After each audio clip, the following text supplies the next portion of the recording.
Hello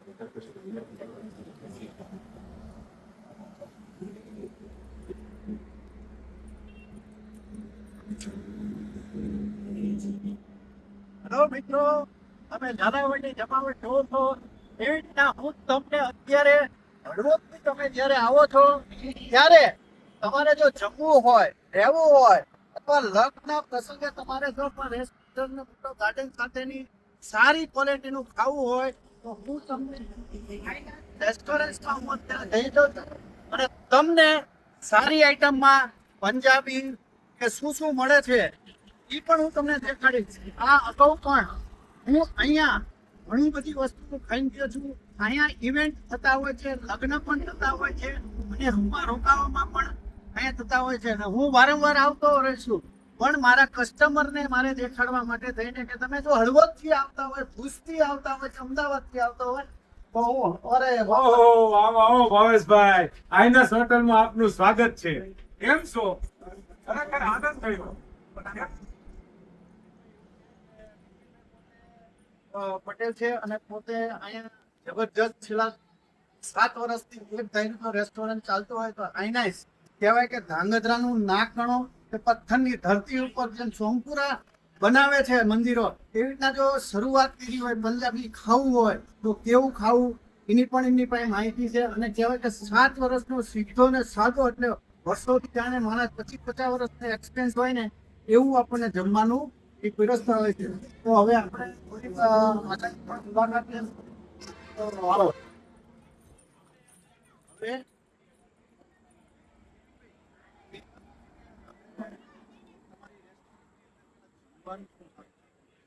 જમવાનું તો અમારી રેસ્ટોરન્ટમાં છે ને સૂપથી લઈ ગઈ સ્ટાર્ટર, પંજાબી, ગુજરાતી, પછી રોટી ચપાટીમાં મળે ગુજરાતી અને તંદૂરી પણ મળે.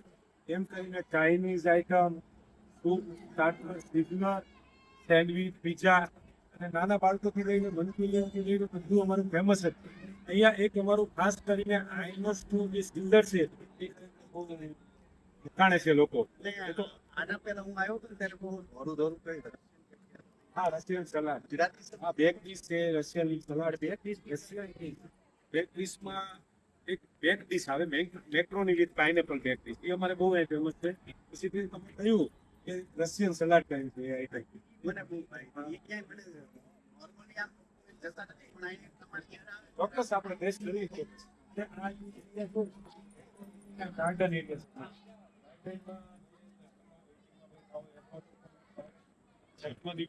ફંક્શન હોય નાનું એવા ગાર્ડનમાં સજેસ્ટ કરીએ છીએ. આ બંબુ ગામ આવેલા છે ને તમારે સ્વિમિંગ પુલ છે પણ સ્વિમિંગ પુલમાં શું થાય કે ઓર્ડર ઉપર અમે કરીએ છીએ ત્યારે હોળી ધૂળેટી જેવા ફંક્શન માટે તો ઓર્ડરમાં ભરીએ છીએ. અને આ જે એન્ટ્રી એરિયા છે એમાં આપણે ગ્રાઉન્ડ ફ્લોર ડાઇનિંગ કિચન છે, ડાઇનિંગ હોલ 50 માણસ બેસી શકે 100 થી 200 માણસનું લગ્ન પ્રસંગનું હોય. તમે અહીંયા જે છે નીચે તમારી અહીંયા હોલ ટોટલી કેટલા માણસનો છે? આ એક મીટિંગ હોલ છે, એની કેપેસિટી 200 માણસોની છે. અહીંયા કાલે જ એક પ્રસંગ હતો 150 માણસોનો. એ અત્યારે જુઓ, આ જોઈ શકો છો આપણે ચેરથી લઈ અને આ સ્ટેજ અને આ જે હોલ છે 51 બાય 30નો એ 200 વ્યક્તિની કેપેસિટીનો એક આ હોલ છે જેમાં નાના મોટા ફંક્શનો આપણે એટેન્ડ કરી શકીએ. જેવી રીતના હું તમને કહું બર્થડે હોય, સગાઈ હોય કે છે ને વીવીઆઈપી અને સ્ટાન્ડર્ડની અંદર તમારે બધું જ કરવું હોય તો આ હોલની અંદર તમામ વસ્તુ તમને અહીંયા મળી જાય છે.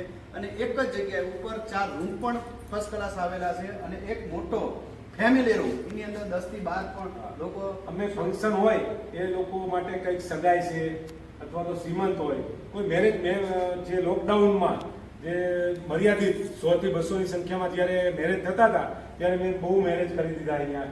કોઈ દીકરી ગરીબ ઘરની હોય તો એને મેં કદાચ ડેકોરેશન પણ મેં ફ્રી ઓફમાં કરી આપેલા એવા પણ કિસ્સા છે. તો એક રેસ્ટોરન્ટ માટે જે એ લોકોને આપણે રૂમની ફેસિલિટી આપીએ છીએ કે વરરાજાનો રૂમ હોય, કન્યાનો, અને અહીંયા હોલમાં એસી હોલ છે અને બહાર ગાર્ડનમાં જ્યાં પણ ફંક્શન એ લોકોને એટેન્ડ કરે જ્યાં સુટેબલ હોય ત્યાં અમે ફંક્શન, અને ખાસિયત એ છે કે અમારે જો 100 થી વધારે વ્યક્તિ હોય તો કોઈનું પણ અમે અહીંયા ભાડું લેતા નથી હોલનું. ખાસ સૌથી મોટી વાત એવી છે કે તમારે જમવાનું અલગ હોય, ડેકોરેશનનું અલગ હોય. ડેકોરેશન તો સમજ્યા કે 1 રૂપિયાથી લઈને લાખ રૂપિયા થતું હોય એટલે એમાં નહીં. પણ જો તમે 100-150 માણસનું ફંક્શન રાખો છો તો દિલદાર શેઠિયો છે અને પટેલનો દીકરો હોય ને એટલે ધંધોય જોવે અને ડિસ્કાઉન્ટે આપે. પણ મારે એવું કહેવું છે કે જો તમારે અહીંયા આ વિડીયો જોઈને આવે તો તમે જે આપો છો એના કરતાં પણ થોડું ડિસ્કાઉન્ટ આપજો. તો આ વસ્તુ સાચી. તો આ વિડીયો તમે જોઈને આવશે ને તમે એમ કહેજો કે તમે ભાવેશભાઈ, હા, તમારી લાગણીને માન આપીને તો ડિસ્કાઉન્ટ આપીશું, પણ અમે કોઈ એવા એકદમ અત્યંત પરિસ્થિતિ નાજુક હોય, ગરીબ ઘરના હોય તો અમે દીકરી હોય અને દીકરીના કાંઈ નાનું મોટું એન્ગેજમેન્ટ હોય અથવા તો એના મેરેજ હોય તો અત્યંત દારૂણ પરિસ્થિતિ હોય તો અમે એ લોકોને હોલ પણ ભાડે આપીશું અને જે ફૂડ છે કે ડીશ એના ઉપર પણ ડિસ્કાઉન્ટ આપીશું. ક્યાં વાત. એટલે કહેવાય છે કે ધાંગધ્રાની અંદર છે ને સેવાભાવી લોકો હોય છે અને ધાંગધ્રા આનેથી જ ઓળખાણ છે. કાંઈ લોહીની વાત હોય કે સૈનિકોની વાત હોય, અહીંયા 27,000 કરતાં પણ મિલિટરી આવેલી છે અને વારંવાર અહીંયા આર્મીવાળા એમની મુલાકાત લેતા હોય છે. વિદેશથી પણ હમણાં ઘણા લોકો આપણે તમારી મુલાકાત લઈ ગયા, એ લોકો એવું પણ કરે છે કે વિદેશી ઉપર રહેતા હોય તો પોતાના સહખર્ચે એમની સાથે રહીને 2-3 દી રણ પણ દેખાડે છે. કારણ કે આપણું રણ છે, મારા ગામની પાસે આવેલું કુડાનું રણ છે, એની મુલાકાત કરાવે છે અને પોતે પણ વિદેશથી. પણ દિવાળી આ 2023ની દિવાળી અહીંયા હોટલમાં એક ફ્રાન્સના એક મિસ્ટર અને મિસિસ આવ્યા હતા કપલમાં, અને તે લોકો અહીંયા રિક્ષાવાળાને પૂછી કે હોટલ રિક્ષાવાળાને એટલું બોલતા આવડતું હોટલ, તો એને અહીં લઈને આવ્યો હોટલે. ત્યારે આ હોટલ લઈને આવ્યા ત્યારે મારી સાથે થોડી ડિસ્ટર્બ થઈ. ખાલી એમને ધાંગધ્રાના અહીંયા 1 નાઇટ માટે જ આવ્યા હતા, રાજમહેલ અને આજુબાજુ જે સાઇટ સીઈંગ જોવા.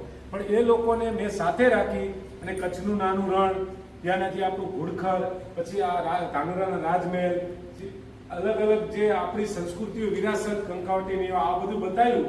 ત્યારે એ લોકો 1 નાઇટના બદલે અહીંયા 3 નાઇટ રોકાણા. એ લોકોને બહુ મજા આવી. એક ફ્રાન્સમાં પણ આપણા ધાંગધ્રા સિટીનું એક ગૌરવ કહી શકાય એવી એક સારું એવું સૌહદપૂર્ણ એમને એક એક્સપિરિયન્સ લઈ ગયા. એટલે ઉપર તમને એડ્રેસ પણ આપી દેવાના છે, મોબાઈલ નંબર આપી દેવાની છે. તમારે જે કંઈ નાના મોટા ફંક્શન હોય અથવા જમવાનું તમારે સરસ મજાનું જમવું હોય તો અહીંયા ચોક્કસ આવજો અને વિડીયો પણ સાથે જોતા રહેજો અને આગળ પણ હજી ઘણું બધું જોવાનું છે.